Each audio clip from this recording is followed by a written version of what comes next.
My name is Dawn Spears. This is my advanced research project. My topic is sustainability.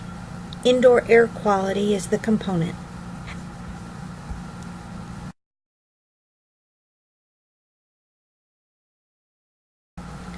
This isn't a new concept.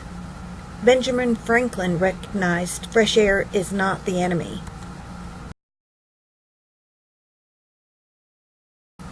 What is indoor air quality? It generally refers to the quality of the air in an office environment or your home.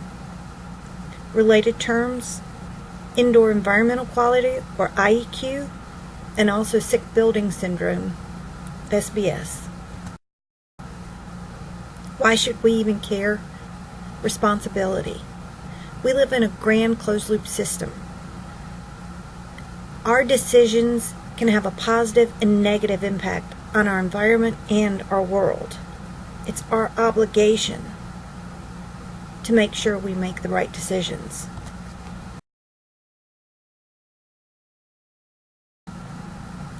The EPA has identified IAQ as one of the top 5 most urgent environmental risks to the public health. Maybe not gas masks, but we're almost there. This could be a scene out anyone's window, might be on our way to work. We understand that smog gas mask in this kind of environment. Realistically, we might need it inside as well. 90% of our time is spent indoors. In the left-hand corner, we've got a pie chart. Majority of that time is spent at home, office, or school, with little other times in other areas, but very little outside. Contrary to popular belief, indoor air pollution is 2 to 5 times worse than air quality outside. So those masks aren't so funny anymore. There is a cost of IAQ. Personnel costs are the highest when we look at a total life cycle cost of a structure, a building. We always talk about first costs, which are construction and maintenance and operational, but we rarely look at the big picture of personnel costs.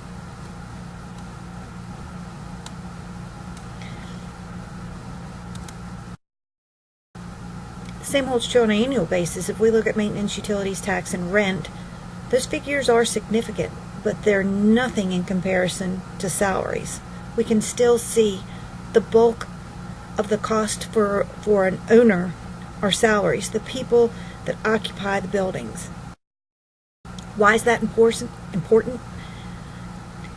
Liberty Property Trust did a survey, and actually a study, and came up with a conservative calculation that incorporates a 3% increase in worker productivity could translate into a $9 saving per square foot per year.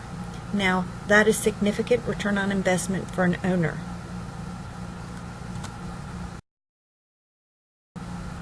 Looking at what IAQ embodies: ventilation and air exchange, cleaning, maintenance, and operation, mold, mildew, and bacteria, VOCs, and formaldehyde, those finished selections. Each one of these arms is a component that directly impacts the indoor air quality. When we look at ventilation and air exchange, we can go back and look at the 80s and the sick building syndrome. We made the structures tighter where they couldn't breathe. We made less operable windows so you couldn't open a window to let in fresh air. And then we lowered the ventilation or the air exchange to save in energy.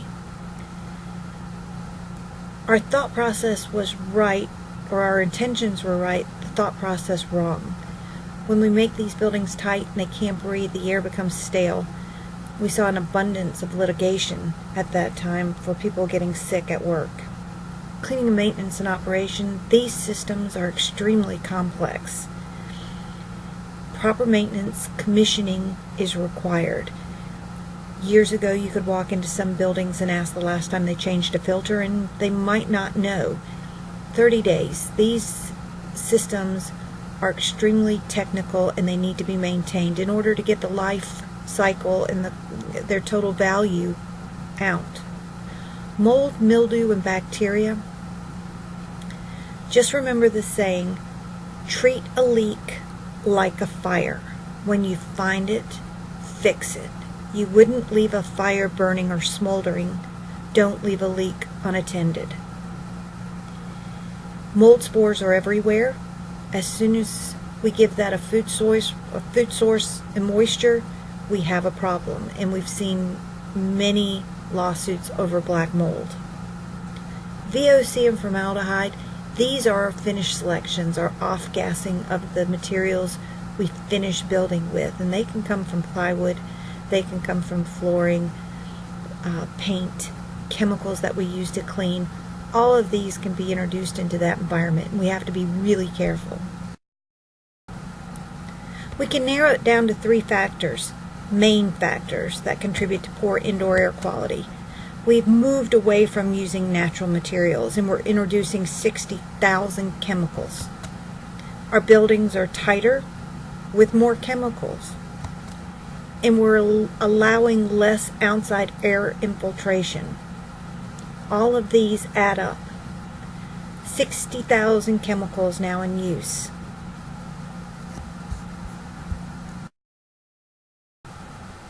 We just said we've introduced 60,000 new chemicals. This is considered a red list. Different organizations have put this together, but all of these are known carcinogens. These are part of the 60,000 chemicals we've introduced that are known carcinogens.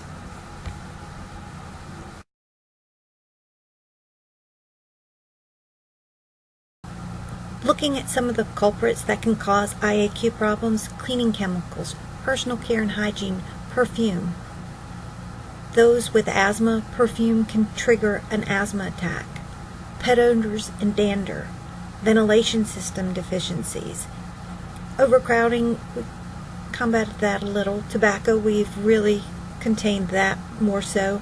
Outside air pollutants and off-gassing of materials. We just looked at the 60,000 chemicals in the red list. And there is a cost to poor IAQ. The EPA estimates that sick building syndrome cost the economy $60 billion in lost productivity, increased healthcare costs. And poor indoor air quality in the U.S. has resulted in annual loss of $15 billion in worker productivity. We saw earlier, even a small improvement in indoor air quality can mean regaining millions in lost revenue.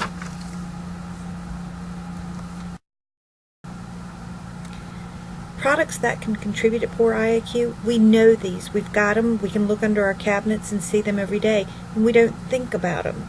Fragrance, air fresheners, fabric softeners, felt tip pens. All of these can contribute. The most common VOCs, the first are the aldehydes or formaldehyde, and that is a known carcinogen. Benzene, a known carcinogen. And a lot of times, if you look at this list and you look at some of the cleaning products in your house, you will find these chemicals readily available. Just look at some of the household sources. This is every day. We've got paint on the ceilings and on the walls. Storage, anything built out of particle board. And those finishes, so you've got adhesive on the front, all of these add up. Flooring. So what is formaldehyde? It's very basic. It's a chemical composition of HCHO. It is colorless, but it does have a pungent smell, and it is a toxic gas, and it is very volatile with humidity. Health impacts of poor IAQ can be significant. Complaints range from the air smelling odd to more complex where the air quality causes illness and lost work time. The EPA has actually said indoor air pollution consistently causes greater health risks than hazardous waste sites. That's kind of scary. But formaldehyde is a known carcinogen.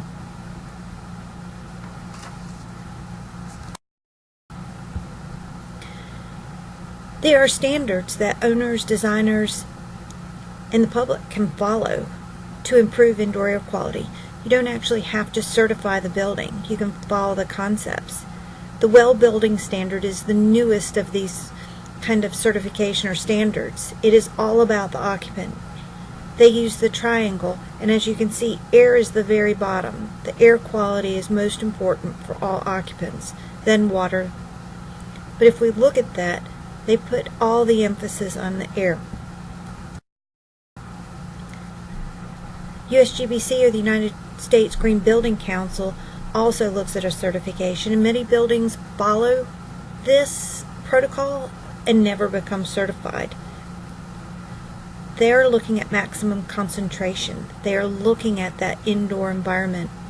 The total volatile organic compounds, this is most important because when we add tons of finishes, and every office building, every home has many, many finishes, the toxic levels can add up. And we also have Living Building Challenge. It's a holistic approach. They use the flower in each petal of indoor quality water, beauty and inspiration, site materials, and energy is a different component. But indoor quality is one of the major petals of this program. And last but not least is Green Globes. They follow the US EPA guidelines. So those are a minimum to follow, but at least it's looking at indoor air quality and making everyone aware. Guidelines to improve IAQ, designed for the most vulnerable population. If we do that, we can mitigate a lot of these circumstances. Design with the least amount of toxins possible. Learn what's in the material.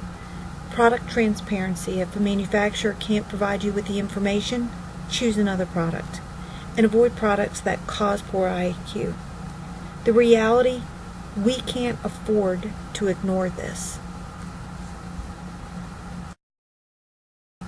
So in conclusion, Benjamin Franklin said it best, an investment in knowledge pays the best interest.